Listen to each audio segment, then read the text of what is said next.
ఇందాకో తమ్ముడు కార్తీక్ మాట్లాడిండు. 60 ఏండ్ల కింద కొనుక్కున్న ఇల్లు, 60 సంవత్సరాల నుంచి ఆ కాలనీలో ఆ ఇళ్లలో మేము నివసిస్తున్నాము.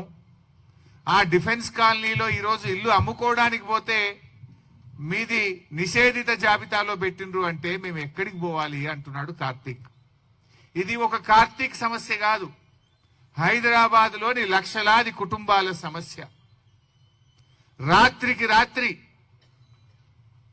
కాలనీలు సర్వే నంబర్లు మొత్తం లేఅవుట్లు, హెచ్ఎండిఏ అమ్మిన భూములు, హుడా అమ్మిన భూములు, యాక్షన్ లో ప్రభుత్వం అమ్మితే కొనుక్కున్న భూములన్నీ కూడా 22A కింద నిషేధిత జాబితాలు పెడితే ఆ ప్రజలు ఏం కావాలి? కార్తీక్ ఏమన్నాడు? సబ్ రిజిస్ట్రార్ దగ్గరికి పోతే ఎంఆర్ఓ దగ్గరికి పోమంటుండు, ఎంఆర్ఓ దగ్గరికి పోతే ఆర్డీఓ గారి దగ్గరికి పో అంటుండు, ఆర్డీఓ దగ్గరికి పోతే కలెక్టర్ గారి దగ్గరికి పో అంటుండు, కలెక్టర్ గారిని కలిస్తే ఇది యుఎల్సి సమస్య, యుఎల్సి ఆఫీస్ కు పో అంటున్నారు. అంటే ప్రజలు ఎందుకు తిరగాలి? మీరు చేసిన తప్పులకు శిక్ష ప్రజలకెందుకు అని ఈరోజు బీఆర్ఎస్ పార్టీ ప్రశ్నిస్తా ఉంది.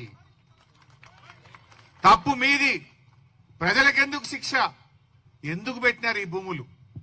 ఎవరు పెట్టమన్నారు? 2008లో ఆనాటి కాంగ్రెస్ ప్రభుత్వం యుఎల్సి రద్దు చేసింది. యుఎల్సి రద్దయిన తర్వాత ఆ భూములన్నీ పట్టా భూములుగా మారినాయి, లేఅవుట్లు అయినాయి, ప్రజలు ఇల్లు కట్టుకున్నారు, అపార్ట్మెంట్లు కొనుక్కున్నారు, ప్రజలు అక్కడ నివసిస్తున్నారు. 20 ఏండ్ల నుంచి లేని సమస్య రాత్రికి రాత్రే మీకు ఎందుకు ఆ బుద్ధి పుట్టింది? ఆ యుఎల్సిలో పరిష్కారమైన భూములన్నీ కూడా ఎందుకు నిషేధిత జాబితాలో పెట్టారు అని ఈరోజు మేము అడుగుతా ఉన్నాం. చేసిన తప్పు నీది, తప్పును సరిదిద్దాల్సిన బాధ్యత కూడా నీదే. ప్రజలను ఇబ్బంది పెట్టద్దు.